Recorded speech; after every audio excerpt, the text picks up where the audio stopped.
Break के बाद स्वागत है और बात कर रहे हैं 2024 को लेकर बन रही बीजेपी की रणनीति की और विपक्ष इस रणनीति के तौर पर अपने आप को कहां इस वक्त देख रहा है। क्या कितनी मजबूत रणनीति है विपक्ष के पास बीजेपी से लड़ने के लिए और मोदी योगी का रथ रोकने के लिए, इस पर हम लगातार चर्चा कर रहे हैं। तमाम खास मेहमान हमारे साथ मौजूद हैं इस चर्चा में। मनीष जी, सवाल तो लगातार उठ रहे हैं, बूथ स्तर तक बिसात बिछाई जा रही है बीजेपी की तरफ से, रामपुर आजमगढ़ की भी बात हो रही है। बहुत सारे ऐसे मुद्दे हैं जिन पर खुलकर समाजवादी पार्टी भी दिख नहीं रही है इस वक्त। देखिए, अभी आदरणीय उनीस त्यागी जी ने और जैन साहब ने अपनी अपनी बात रखी है। आदरणीय उनीस त्यागी जी बहुत अच्छा लोकतंत्र पर उनका बहुत अच्छा प्रवचन था, लेकिन लोकतंत्र ये कहता है कि समाज के सभी वर्गों को, सभी धर्मों को, सभी जातियों को और सभी पंथों को विश्वास में लेकर के जो हुकूमत काम करती है उसको हम लोकतांत्रिक हुकूमत कहते हैं, लोकतांत्रिक एक सरकार कहते हैं। लेकिन बिना न्यायालय के आदेश के, बिना न्यायालय को भरोसा में लिए, बिना न्यायालय के अनुपालन में योगी आदित्यनाथ जी को जिसकी बात नागवार गुजरती है, जिसकी जुबान नागवार गुजरती है, श्री योगी आदित्यनाथ जी उसके घर पर बुलडोजर भेज देते हैं। बुलडोजर चलाने की जो पद्धति है वह पद्धति समाज के किसी भी वर्ग और किसी भी धर्म और किसी जाति के हित में नहीं है। मैं पूछना चाहता हूं भारतीय जनता पार्टी के हमारे आदरणीय उनीस त्यागी जी से कि लोकतंत्र क्या इस बात की इजाजत देता है, क्या हमारा जो संविधान है वो इस बात की इजाजत देता है कि बिना न्यायालय को भरोसे में लिए हुए, बिना न्यायालय के आदेश के आप किसी के घर पर बुलडोजर भेज दीजिए। मैं एक फोटोग्राफ्स आपको दिखाना चाहता हूं स्वाति जी आपके टेलीविजन के माध्यम से, और इस पर मैं चाहूंगा कि आदरणीय हमारे उनीस त्यागी जी चूंकि बहुत वरिष्ठ पत्रकार हैं और जिनकी बात मैं कहने जा रहा हूं वो भी पत्रकारिता के क्षेत्र से जुड़े रहे हैं। इनके एक विधायक हैं हमारे जनपद के श्री सलभमणि त्रिपाठी जी, बहुत ही महिमा मंडन करने वाले हैं और बहुत ही एक आवरण और एक आभामंडल के साथ अपना जीवन यापन जीते हैं। उनीस त्यागी जी, आपका मैं बहुत आदर करता हूं। ये देखिए, उनके ऊपर विधायक सलभमणि समेत 10 के विरुद्ध हत्या के प्रयास का मुकदमा दर्ज। कल की उनकी तस्वीर आई है दिनेश लाल यादव निरहुआ के साथ योगी आदित्यनाथ के सीएम आवास से निकलते हुए, उनकी एक फोटोग्राफ्स है। मैं पूछना चाहता हूं कि उसी मुकदमे में जो सलभमणि ने जो मुकदमा दर्ज कराया था उसमें 4 अज्ञात व्यक्तियों का नाम लिखवाया गया और उसके बाद से उन 6 लोगों की गिरफ्तारी करके 4 महीना 3 महीना वो जेल काट करके आ गए और सलभमणि जी विधायक निवास में घूम रहे। आखिर में 307 का जिसके ऊपर मुकदमा दर्ज है उसके घर पर बुलडोजर क्यों नहीं भेजा गया, उसकी गिरफ्तारी अभी तक क्यों नहीं की गई, चाहे वो एमएलए हो चाहे आम नागरिक हो। हमारा कोई भारत के लोकतंत्र में, भारत के संवैधानिक व्यवस्था में चाहे किसी के ऊपर भी मुकदमा दर्ज होता है तो उसको जेल की सलाखों के पीछे भेजा जाना चाहिए। इसका जवाब लेंगे, शायद वही बेहतर जवाब दे पाए। अवनीश जी, सवाल ये है कि एक विशेष लोगों के खिलाफ ही आपका बुलडोजर चलता है, ऐसा आरोप आप पर लगता आया है, आज नहीं हमेशा से ही लगता आया है, आखिर क्यों? स्वाति जी, उन विशेष लोगों पे बुलडोजर चल रहा है जिन्होंने अतिक्रमण किया है, जिन्होंने कानून तोड़े हैं, जो समाज, जिन्होंने आपकी मुखालफत भी किया है, जिन्होंने आपका राजनीतिक रूप से विरोध किया है, अवैध कब्जे करेंगे, उन पे बुलडोजर चल रहा है। जो लोग अवैध कब्जे कर रहे हैं, अवैध काम कर रहे हैं, उसको क्यों दर्द हो रहा है जो बुलडोजर चल रहा है? वो कौन लोग हैं जो इनसे परेशान हैं? क्यों संरक्षण देते हैं ऐसे लोगों को? त्यागी जी, मैंने पूछा है कि 300 करने वालों को, माफियाओं को, गुंडों को, दबंगों को, कि जब उनको संरक्षण देने वालों को देंगे तो दर्द होगा। वो संरक्षण देना बंद करें, वो जनता की भावनाओं के साथ जुड़ें। आम आदमी इन बुलडोजर से खुश है, गलत आदमी पे बुलडोजर चल रहा है, सही आदमी कोई समस्या नहीं। त्यागी जी, आप बहुत वरिष्ठ हैं, आपके पत्रकारिता के क्षेत्र में आपके योगदान बहुत अविस्मरणीय है। मैं आपसे सिर्फ इतना पूछना चाहता हूं, मेरे एक सवाल का जवाब दे दीजिए कि 307 का मुकदमा आदरणीय सलभमणि त्रिपाठी पर दर्ज है और सलभमणि मुख्यमंत्री आवास में क्या कर रहे हैं, उनकी गिरफ्तारी अभी तक क्यों नहीं हुई? मैं त्यागी जी सिर्फ इतनी बात पूछना चाहता हूं कि सलभमणि की अभी तक गिरफ्तारी क्यों नहीं हुई है? लोग अपराधियों को संरक्षण देते थे वो सत्ता से बाहर हो गए हैं, सत्ता में उनको जगह नहीं मिल पाई। त्यागी जी, मेरे सिर्फ बहुत ही छोटा सा मेरा सवाल है, बहुत ही छोटा सा मेरा सवाल है। आप मेरे बहुत सम्माननीय हैं। मैं सिर्फ इतनी बात आपसे पूछना चाहता हूं कि न्यायपालिका के आदेश पर तंत्र में जनता, हमारी न्यायपालिका ने आदेश दिया है सवाल मलिक पर मुकदमा दर्ज करने के लिए। 307 का मुकदमा दर्ज है और अभी तक गिरफ्तारी क्यों नहीं हुई? और मुख्यमंत्री आवास में वो क्या कर रहे हैं? हमारे समर्थन दे चुकी है जनता, माननीय योगी आदित्यनाथ की नीतियों को, कार्यक्रमों को समर्थन दे चुकी है। फिर उसमें क्या बचा है? आप अपने अंतरात्मा को टटोलिए। आप गलत लोगों के समर्थन दे रहे हैं। आदरणीय त्यागी जी, हमारी अंतरात्मा पवित्र है, हमारी अंतरात्मा पवित्र है और समाजवादियों ने हमेशा से जब भी अवसर मिला है, समाजवादियों ने समाज के हर तबके के लिए, हर वर्ग के लिए, हर धर्म के लिए, हर जाति के लिए काम किया है। और समाजवादियों का ये उद्देश्य है कि हम सत्ता में रहें तो सरकारी तंत्र को जनता के हितों में काम करने के लिए जोड़ेंगे और विपक्ष में रहेंगे तो सरकार से हम सवाल करेंगे कि हुकूमत जनता के विरुद्ध मत जाओ, हुकूमत जनता के लिए तुम काम करो। सहयोगियों को और जनता को मनीष जी, जिस तंत्र की बात आप कर रहे हैं इस वक्त, के अलावा वो तंत्र ही बहुत कमजोर इस वक्त दिख रहा है। वो तंत्र दिख ही कहाँ रहा है? स्वाति जी, हमारी एक परिपाटी रही है, हमारा एक सिद्धांत रहा है कि जब भी कोई नई सरकार बनती है तो विपक्ष की एक परिपाटी रही है शुरू से कि हम 100 दिन का उसको वक्त देते हैं कि तुम अपनी कार्यप्रणाली में, अपनी व्यवस्था में और अपनी ट्रांसफर पोस्टिंग और जो भी तुम अच्छे से अच्छे अधिकारी की अपने सरकार को चलाने के लिए अपने मातहतों को व्यवस्थित कर सकते हो, करो। ये 100 दिन का एक परिपाटी हमारे उत्तर प्रदेश की राजनीति में रहा है कि विपक्ष हमेशा सरकार को 100 दिन का एक अवसर देता है। अभी आप देखिए उत्तराखंड में, देखिए उत्तर प्रदेश में, देखिए 100 दिन के जिस तरह से कार्य पूरे हुए, बीजेपी उत्सव की तरह मना रही है। भले ही कार्य कुछ भी हो लेकिन उनके पास एजेंडा है, देखिए वो रख रही है जनता के सामने। स्वाति जी, देखिए स्वाति जी, एजेंडा पूरा करना, उत्सव मनाना, पूजा पाठ को राजनीतिक रंग देना, ये भारतीय जनता पार्टी का एक कल्चर हो सकता है, भारतीय जनता पार्टी का एक संस्कार और स्वरूप हो सकता है। लेकिन मैं पूछना चाहता हूं कि ललितपुर में एक गरीब परिवार की कमजोर बालिका के साथ थानाध्यक्ष के द्वारा रेप की घटना कर दी जाती है, उसके साथ पुलिस अधिकारियों द्वारा सामूहिक दुष्कर्म किया जाता है। आखिर उस पर आपने अपनी आंखों से नम आंसू भी क्यों नहीं बहाए? केवल उत्सव आप मनाएंगे, गरीबी का उत्सव मनाया जाता है। शांति से सुनिए, मैं आपकी मनोदशा को समझ रहा हूँ। मैं आपकी मनोदशा को इसलिए समझ रहा हूँ कि गढ़ जब उजड़ गए हैं, जब समाजवादी पार्टी के गढ़ उजड़ गए हैं तो उसमें बौखलाहट होना स्वाभाविक है। आदरणीय त्यागी जी, हमने कहा है कि हम लोग गढ़ की राजनीति नहीं करते हैं, हम लोग गढ़ की राजनीति नहीं करते हैं। हमने पहले भी कहा है कि उत्तर प्रदेश और देश का हर कोना, जहां पर भी सरकारी हुकूमतें जनता पर अत्याचार करेंगी, अन्याय करेगी, जुल्म करेगी और जनता का भरोसा जीता है। समाजवादी हर वर्ग के श्री अखिलेश यादव के नेतृत्व में समाज को बचाने के लिए काम करेगा। पर मोहर लगाई है भारतीय जनता पार्टी, इसी वजह से मजबूती के साथ। अवनीश जी, एक आरोप आप पर ये बीजेपी पर लगता रहता है कि काम से ज्यादा आप लोग चुनावी मोड पर रहते हैं। काम तो जो करते हैं वो करते ही हैं, लेकिन चुनाव पर ज्यादा फोकस रहता है, आरोप लगता है। देखिए, ये आरोप तो बेबुनियाद है। अगर जनता के बीच काम नहीं करेंगे तो जनता वोट नहीं देगी। जिन लोगों ने काम नहीं किया उन्हें लोगों को, उन दलों को, उन नेताओं को घर बैठा दिया जनता ने। भारतीय जनता पार्टी का कार्यकर्ता, एक नेता, सरकार, नेतृत्व ईमानदारी के साथ काम करता है, इसलिए जनता उन्हें बार बार पसंद कर रही है। 2014 से लगातार जीत का सिलसिला जारी है, वो 24 में भी जारी रहेगा। ठीक है, विद्या गौतम जी ने भी हमें ज्वाइन कर लिया है, बीएसपी से नेता हैं। बहुत स्वागत है विद्या जी। विद्या जी, बीएसपी अपने आप को कहाँ देख रही है? जिस तरीके से अभी आजमगढ़ और रामपुर का रिजल्ट आया, बहुत अच्छा नतीजा आपके पक्ष में भी नहीं रहा, खाली आप आजमगढ़ से ही जिस तरीके से उतरे थे। मैम, 2024 को लेकर क्या रणनीति है इस बार निश्चित रूप से के पास? बिल्कुल, निश्चित रूप से जिस तरह से उपचुनाव हुआ, आजमगढ़ उपचुनाव को लेकर के, ठीक है हमारी जीत नहीं हुई लेकिन हम लड़ाई में थे, फाइट में थे और बहुत मजबूती के साथ हम लड़े हैं। हमें एक अच्छा खासा वोट बैंक प्राप्त हुआ है, क्योंकि जिस तरह से हमारा विधानसभा चुनाव बहुत निराशाजनक थोड़ा सा रहा, लेकिन उसके बावजूद भी हमने बहुत अच्छी फाइट करी है।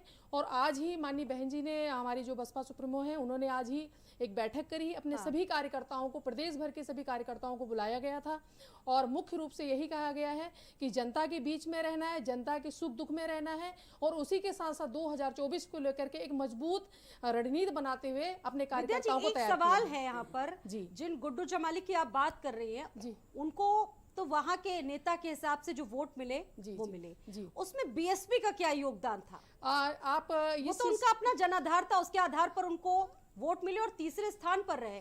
बीएसपी के लिए क्या स्वाति जी, फायदेमंद मैं है? आपको बता दूं कि गुड्डू जमाली सिर्फ आज ही चुनाव नहीं लड़े हैं। गुड्डू जमाली बीएसपी के बहुत पुराने लीडर रहे हैं और बीएसपी से ये अगर मैं कह दूं कि बीएसपी से उनकी पहचान है तो इसमें कोई अतिशयोक्ति नहीं होगी। बीएसपी से ही उनकी पहचान, हाँ, लेकिन उनकी कार्यप्रणाली इतनी अच्छी रही, बेहतर रही कि जनता के बीच में भी वो नंबर 1 ही रहे। वो जीत हार एक अपनी जगह है। गुड्डू जमाली सिर्फ लोकल क्षेत्र में होने के साथ साथ बसपा के कैडराइज मजबूत सिपाही भी हैं और बसपा और गुड्डू जमाली का दोनों का गठजोड़ होकर के ही ये वहां पे चुनाव क्षेत्र में हमने मजबूती सपा दिखाई। ने आरोप लगाया कि गुड्डू जमाली और बीएसपी ने ही समाजवादी पार्टी के सब वोट काट दिए। आरोप लगाया समाजवादी पार्टी ने। सपा तो हमेशा से समाजवादी पार्टी जहां हारती है तहां उसको बीएसपी ही नजर आती है, क्योंकि उनकी लड़ाई तो बीएसपी से है, तो उनको हर जगह पे बीएसपी नजर आती है कि हम सिर्फ वोट कटवाएं। लेकिन ये बिल्कुल बेबुनियाद लोकतंत्र है, सभी को कहने का हक है और बोलने का राइट्स है, लेकिन ये हमारी जो लड़ाई है मजबूत रूप से लड़ाई है, 24 की लड़ाई है और हम जनता के लिए लड़ रहे हैं और जनता के साथ खड़े हैं। 2024 को लेकर विपक्ष की क्या रणनीति है? क्या पूरा विपक्ष इस बार भी एक साथ नजर आएगा या बिखराव? क्योंकि मायावती ने कई आरोप लगाए अखिलेश यादव पर। खुद अखिलेश यादव के जो सहयोगी दल हैं सवाल उठा चुके हैं अपने नेतृत्व पर। क्या समाजवादी पार्टी के साथ जाएंगे 2024 में? देखिए, 2024 के लिए भी लंबा समय है, लगभग 1-1.5 साल का समय पड़ा हुआ है और इस चीज़ का निर्णय तो हमारी बहन मायावती जी लेंगी, जो समय आने पे खुद पता चलेगा। लेकिन फिलहाल ऐसी कोई यथास्थिति नहीं है कि हम किसी के साथ में इस तरह का कोई गठबंधन करने का कुछ नज़र आ रहा है। लेकिन हाँ, हम जनता के बीच में रह करके, क्योंकि हमारे पास एक मजबूत वोट बैंक है, हमें नहीं लगता है कि इतनी जल्दी हमें किसी से गठबंधन करने की अभी जरूरत पड़ेगी। हम जनता के बीच में रहेंगे, सेवा करेंगे, उनके सुख दुख में शामिल होंगे और हमेशा विपक्ष की भूमिका को बहुत मजबूती से निभाएंगे। नीरज जी, एक सवाल आपसे है बीजेपी के लिए। बीजेपी कह रही है 1 बूथ 30 यूथ, इसको किस तरीके से देख रहे हैं? देखिए, अभी तो मैंने आपसे फिर कह दिया कि लगभग 21 महीने पहले इस पर कुछ कहना अतिशयोक्ति होगी। हाँ, ये बात सही है कि बहुत एक संगठित तरीके से भारतीय जनता पार्टी कार्य करती है और सत्ता का उपयोग, सदुपयोग और दुरुपयोग दोनों करती है। दुरुपयोग ज्यादा करती है, सदुपयोग कम करती है। और एक चीज मैं बताऊंगा आपको कि जो ये है कि बुलडोजर वाली बात आती है, बुलडोजर अपराधियों पे चले ठीक है, लेकिन फिर जनरलाइज ना किया जाए, उसको एक स्पेसिफिक कम्युनिटी और स्पेसिफिक क्लास पे न दिया जाए। आप करिए, कौन मना करता है? उत्तर प्रदेश की जनता बड़ा खुश रहती है जब बदमाशों पे, गुंडों पे, कब्जा करने वालों पर, अतिक्रमण करने वालों पर बुलडोजर चलता है। लेकिन उन पर क्यों नहीं चलता है जो आपकी गोदी में बैठे हुए हैं और जो अपराध कर रहे हैं, जो भूमाफिया बने हुए हैं, जो बिल्डर्स हैं? सब नियम एक होना चाहिए, एक देश एक नियम की आप लोग धज्जियां खुद उड़ाते हैं। इसलिए मैं कुछ इस पर नहीं टीका टिप्पणी करूंगा। रही बात में अभी से बसपा की, तो बस इतना ही इस दल के बारे में कहना चाहूंगा कि इनका कभी ये जो अभी राष्ट्रपति का निर्णय हो चुका है, इसलिए अब लोग यहाँ कुछ आगे बढ़ चुके हैं। अन्यथा आप जान लीजिए कि बसपा पूरे प्रदेश में शून्य हो चुकी है और इस पर राजनीतिक चर्चा बहुत महज एक मजाक होगी, क्योंकि गुड्डू जमाली ने कोरोना के काल में घर घर राशन पहुंचाया, अपना काम किया। इसी गुड्डू जमाली को बसपा ने निकाल दिया पार्टी से और जब वहां कोई प्रत्याशी नहीं था तो गुड्डू जमाली को दिया। मैं नीरज जैन साहब की बात को बिल्कुल रोकूंगी, क्योंकि आपने बिल्कुल गलत इस बात को कहा है कि गुड्डू जमाली का बीएसपी से कोई मतलब नहीं। बीएसपी से पहले भी जुड़े रहे हैं और बीएसपी के चुनाव चिन्ह से ही चुनाव भी लड़े हैं और गुड्डू जमाली का व्यक्तिगत कार्य बहुत अच्छा क्षेत्र में है, लेकिन बीएसपी इसमें कोई दम नहीं रखती। इस बात को मैं आपकी बिल्कुल सहमत नहीं हूं, क्योंकि ये बात बेबुनियादी है। रही बात, आपने कहा कि हमारी पार्टी शून्य हो गई। आपकी जानकारी के लिए बता दूं कि हमें भाजपा और सपा की तरह किसी के साथ गठबंधन करके चुनाव लड़ने की जरूरत नहीं पड़ती है। हमारे पास अपना वोट बैंक है और मजबूत वोट बैंक है। रही बात, आपने कहा कि हमने राष्ट्रपति चुनाव में समर्थन किया है उनका मुर्मू जी का, तो उसमें समर्थन करने के पीछे एकांतता बहन जी ने आज स्पष्ट तरीके से कह दिया कि वो आदिवासी समाज की महिला हैं और बहुजन समाज पार्टी के नाम से ही आपको अवगत होना चाहिए SC ST माइनॉरिटीज और ओबीसी वर्ग की हिमायती पार्टी है। अगर उनकी कहीं बात बढ़ने की आती, उनके सम्मान की, उनके बड़ी पद प्रतिष्ठा की, संविधानिक पद की बात आती है, तो बहन मायावती जी हमेशा नंबर 1 पे रही और रहती रहेंगी। बीएसपी को बीजेपी की बी टीम कहते हैं। मैं स्वाति जी आपकी बात का मैं जवाब दूंगी। एक बार नीरज साहब, मैं आप स्वाति जी की बात का जवाब दूंगी।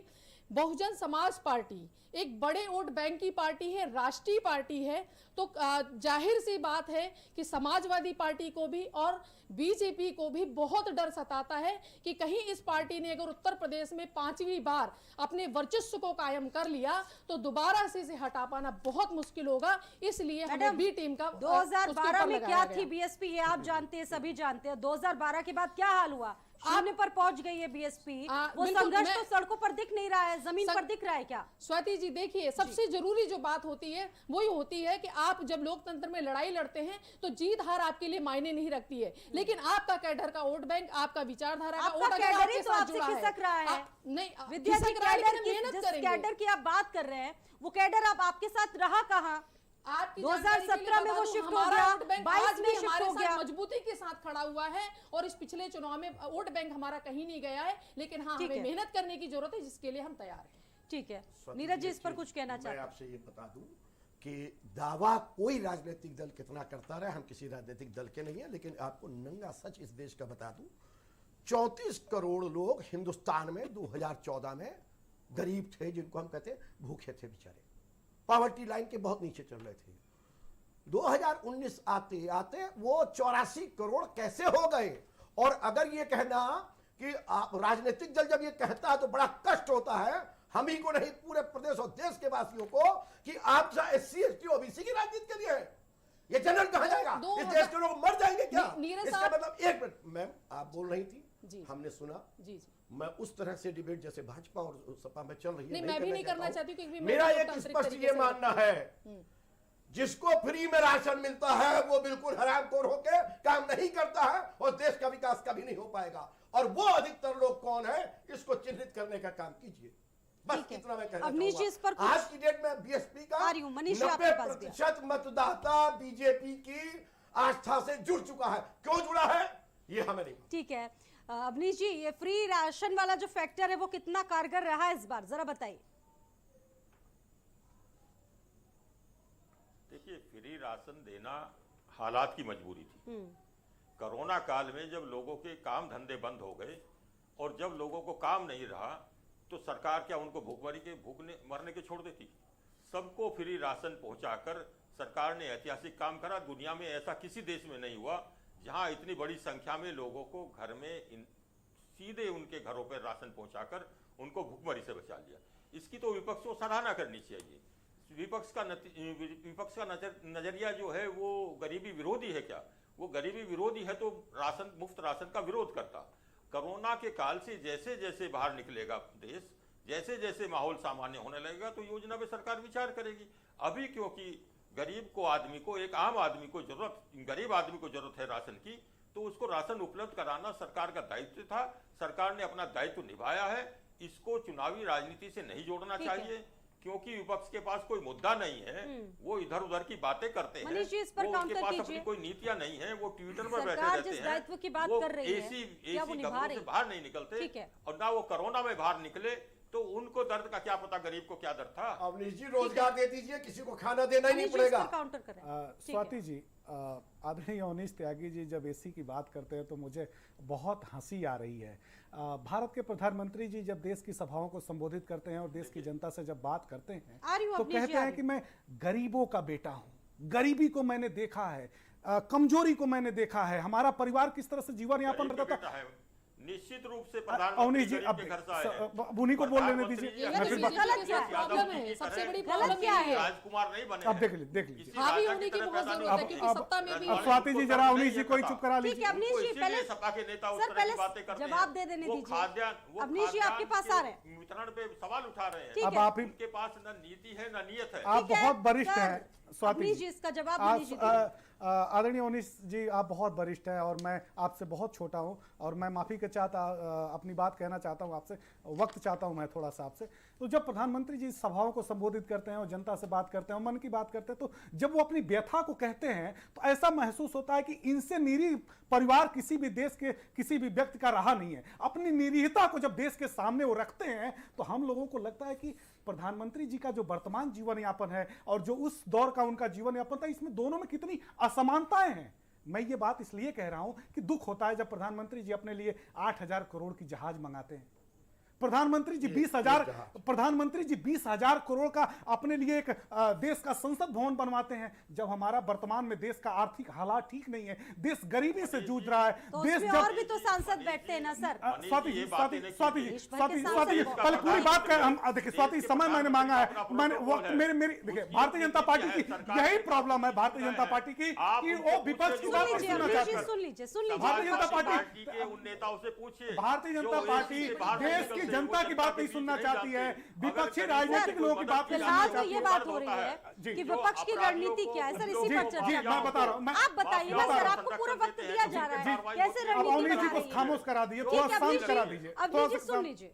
हमारी जो रणनीति आप है, अपनी रणनीति हमारी ये बताइए ना, विपक्ष को बिखर रहा है क्यों? समाजवादी पार्टी के सत्ता में अरे सर हाथ जोड़ के आपसे समय मांग रहे हैं, प्रवक्ता साहब आपका मतलब ये नहीं कि आप हाथ सत्ता जोड़ में के आपसे बैठे। समय मांग रहे हैं, प्रवक्ता हाथ जोड़ साहब के आपका समय मांग मतलब रहे ये हैं। नहीं कि आप सत्ता में बैठे, केंद्र में बैठे, राज्य में बैठे तो दूसरे विपक्षी दलों को बोलने नहीं देंगे, दूसरे का भी बोलने का हक है और आपका सुनने का हक है। स्वाति जी, ठीक है, स्वाति बोलिए जी, मनीष जी, स्वाति जी, देश की जो विपक्ष की राजनीतिक दल है, बोलिए, हमारी विपक्ष पार्टी के की नेता जो खूब बोले, रणनीति पर है मुद्दों पे वो बात जनता करें। से जुड़े हुए इधर-उधर मुद्दों की के बातें साथ न करें। जुड़े रहना आज- है और आज जनता को ये आज बताना है कि विवेक है आपका हक क्या है। 24 मैं ये बात इसलिए की कहना रणनीति चाहता पर, हूँ, 24 की रणनीति पे क्या काम कर रहे हैं उस पे बातें मैं बता रहा हूँ प्रधानमंत्री जी की जब एक सूक्ष्म आलोचना होती है तो आप लोगों को दर्द क्यों होने लगता है सर? सूक्ष्म आलोचना मैं कर रहा हूँ, सूक्ष्म आलोचना मैं कर रहा हूँ। मैं पूछना चाहूँ सेंट्रल विस्टा जो बन रहा है 20,000 करोड़ की लागत से बन रहा है, जो भारत का नया संसद भवन बन रहा है, मैं पूछना चाहता हूँ आप बताइए ना, जो आपके सहयोगी दल उठा रहे हैं, मैं पूछना चाहता हूं कि देश के सामने हमारा जो पड़ोसी देश है चीन, वो सुरसा जैसे मुंह पाए खड़े हैं कि कब हमारे देश पर हमला कर दे। डोकलाम से लेकर के लेह लद्दाख तक हमारी सीमाएं असुरक्षित है, हमसे पाकिस्तान की हमारी रोज लड़ाई चलती है, हमारा चीन कब हम पर हमला कर दे इसका कोई भरोसा नहीं है, हमारी जमीनों को वो कब्जा कर चुका है। और मैं पूछना चाहता हूं आदरणीय अवनीश त्यागी जी के माध्यम से मैं पूछना चाहता हूं कि भारत के 8,000 करोड़ से 8,000 करोड़ लोग ऐसे हैं भारत में जो भारत को छोड़ना चाहते हैं। 8,000 लोग ऐसे हैं जो करोड़पति हैं, वो भारत में भारत की सरकार की नीतियों के खिलाफ वो देश को छोड़ना चाहते हैं। ठीक है, कंटिन्यू। आपका नेतृत्व बौखलाया हुआ है, आप भी घबरा रहे हैं। नहीं, हम घबराए नहीं है। और सुनिए आदरणीय अवनीश त्यागी जी, हम जिस आदरणीय अवनीश त्यागी जी, सरकार आ रही है, आदरणीय अवनीश त्यागी जी बताइएगा, आदरणीय अवनीश त्यागी जी, हम घबराने वालों में से नहीं है। हम जिस पृष्ठभूमि से आते हैं, जिस समाज से आते हैं, जिस समाजवादी आंदोलन से आते हैं, योगी आदित्यनाथ जी जैसे बहुत आपातकालीन हुकूमतें आएंगी, हमारे ऊपर कोई फर्क नहीं पड़ने वाला है। इसलिए कि मैं श्री अखिलेश यादव जी का कार्यकर्ता हूँ, उनकी नीतियों का एक प्रचारक हूँ, उनकी विचारधारा को जन जन में पहुंचाने वाला कार्यकर्ता। मनीष जी, एमवाई फैक्टर को लेकर बहुत बातें की जाती थी, समाजवादी पार्टी से एमवाई फैक्टर जुड़ा हुआ है, लेकिन वो फैक्टर इस बार दिखा नहीं मजबूती के साथ, बिखराव की तरफ दिखा। और बीजेपी वाले कहते हैं कि ये एमवाई फैक्टर अभी भी चल रहा है, लेकिन ये मोदी योगी चल रहा है। स्वाति जी, हमारी पार्टी को थोड़ा सा विस्तृत स्वभाव से देखिए, हमारी पार्टी को बांधिए मत। हम जब लोहिया की बात करते हैं तो लोहिया ने देश के समग्र विकास की बात किया था, उन्होंने भेदभाव खत्म करने की बात किया था, उन्होंने महिलाओं और पुरुषों में भेदभाव खत्म करने की बात किया था, गरीबी और अमीरी का जो भेदभाव था उसको खत्म कर, और हम उस विचारधारा पर चलने वाले लोग हैं। हमको जातियों, पंथों और धर्मों में मत बांटिए। क्यों नहीं आपका फिर? जी, परिवार के साथ तालमेल। देखिए, राजनीति एक ऐसा विषय है जहां पर सिर्फ राजनीति की बात होनी चाहिए, राजनीति में परिवार को मत लाइए, इसलिए कि राजनीति एक ऐसा। आप ही के नेता सर सवाल उठा रहे हैं, आप ही के नेता सवाल उठा रहे हैं। किसने सवाल उठाया? बहुत सारे लोग किसने हैं, सवाल अभी उठाया? हाल फिलहाल बयान है सर, मुझे याद नहीं उनका नाम आ रहा, अभी मैं टीवी पे देख रही हूं। देखिए वो किसने क्या बोला उस विषय पर मत जाइए। अखिलेश यादव पहले परिवार के साथ मिलजुल कर रहे हैं, शिवपाल यादव से अच्छे संबंध बनाए, मुझे उनका नाम नहीं याद आ रहा, अभी मैं देख रही हूं। स्वाति जी, कौन क्या नसीहत देता है, हमको इस बात में मत उलझाइए। सिर्फ इतनी बात जानिए कि देश के सामने जो चुनौतियां हैं, उन चुनौतियों से हम कैसे पार पाएंगे, इसलिए कि भारतीय जनता पार्टी ने जो चुनौती खड़ा किया है, देश 47 के बाद से यहां तक चल करके आया था। देश ने कभी चीजों को बनाया था। देश के प्रधानमंत्री, भारत के प्रधानमंत्री जो भी होते थे, वो देश को बनाने वाले होते थे, वो ईंटों को रखने वाले होते थे, बेचने वाले नहीं होते थे। भारत की एयरपोर्ट्स बेची गई, भारत के बंदरगाह बेचे जा रहे किसी और दिन कर लें क्योंकि अभी समय नहीं। विद्या जी, आज बीएसपी में मैंने देखा कि पदाधिकारियों की बैठक ली, मायावती ने क्या कुछ निर्देश दिए गए? बिल्कुल स्वाति जी, आज जो बसपा सूत्रों में हमारी बैठक हुई है, बहुजन समाज पार्टी की प्रदेश की बैठक हुई है, जिसमें सभी मुख्य पदाधिकारी सहमत थे और आगे यही कहा गया, बहन जी का यही निर्देश था कि आप जनता के बीच में जाइए, लोगों के बीच में जाइए, जो भी हमारी पार्टी की नीतियां हैं उनको लेकर के हम लोगों ने अगली 24 को लेकर के एक मजबूत तैयारी के साथ में लगे हैं। और इसी के साथ साथ जो हमारा मुख्य वोटर है उसको जनता को भी कहा गया है कि आप लोगों के बीच में जाकर पदाधिकारियों के साथ जाकर के आप 24 की तैयारी करिए। और नीरज जी की बात का मैं जरूर जवाब देना चाहूंगी। इन्होंने कहा कि बसपा बिल्कुल खत्म हो गई है, तो आप इंतजार करिए। आप बीजेपी ने भी कभी बनबास काटा है तो बसपा भी इस टाइम बनबास काट रही, लेकिन हम विपक्ष के रूप में जरूर हैं, जनता के बीच में रहेंगे और आपको करके दिखाएंगे। 2024 में हम अपने आप को साबित करके दिखाएंगे। तो कृपया करके लोकतंत्र में सभी को सभी की बात रखने का वो है, लेकिन इसका मतलब ये नहीं कि आप दूसरे को डिनाई कर दें। आप बीजेपी का भी समय देख लीजिए जब उन्होंने भी बनबास काटा है, तो सभी का समय आता है, अपने समय को याद रखते हुए काम करें। टाइमिंग को लेकर सवाल उठ रहा है, जिस तरीके से बीजेपी की तमाम चीजें निकल कर आती है उसके बाद बीएसपी भी, मायावती जी बयान दे देती है, तो टाइमिंग को लेकर नहीं, आज बिल्कुल बहन मायावती जी ने जो आपका ये सेना भर्ती को लेकर हुआ है, अग्निवीर को लेकर उन्होंने बिल्कुल अपनी बात रखी कि ठेके पे नौकरियां एक तरह से सेना को भी दे दिया गया। इसी के साथ साथ में